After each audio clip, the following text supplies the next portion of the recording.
tip for braking in is I can adjust the speed that I leave the eddy at. If I charge out of the eddy full speed, I'm just going to end up flying over the eddy line out of control and punch way out into the flow.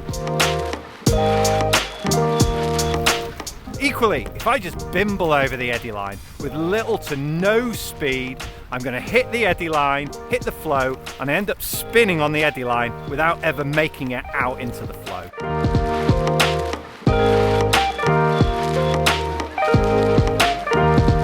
I want to paddle with purpose, driving the boat confidently over the eddy line whilst remaining in control.